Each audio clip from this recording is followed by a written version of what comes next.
Partnership తోటి అయితే మ్యాచ్ని అయితే అక్కడ దాకా తీసుకెళ్లారు. కానీ మిగతా వాళ్ళు చూస్తే మీరు ఎక్కడ కూడా మళ్ళీ ఎవరు ఆడలేదు. శుభ్మన్ గిల్ కావచ్చు మళ్ళీ ఫెయిల్ అయ్యాడు, తిలక్ వర్మ 0 డక్అవుట్ అయ్యాడు. ఆ తర్వాత రింకు సింగ్ కూడా ఈసారి పర్ఫార్మెన్స్ అంతగా ఏం రాలేదు. అలానే జితేష్ శర్మ నుంచి కానీ జడేజా నుంచి కానీ రాలేదు. కాబట్టి ఓన్లీ వీళ్ళు కూడా సింగిల్ డిజిట్కే అవుట్ అయ్యారు. ఎవరు కూడా 10 లోపే అవుట్ అవడం చూసాం మనమైతే. ఇంకా సూర్యకుమార్ యాదవ్ 100 రన్స్ చేశాడు. అలానే జైస్వాల్ 60 రన్స్ చేశాడు.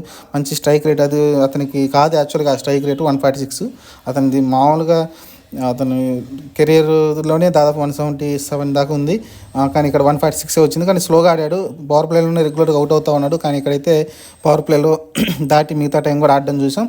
అలానే మన సూర్యకుమార్ యాదవ్ చూస్తే చాలా స్లోగా అయితే ఆడడం స్టార్ట్ చేయడం చూసాం.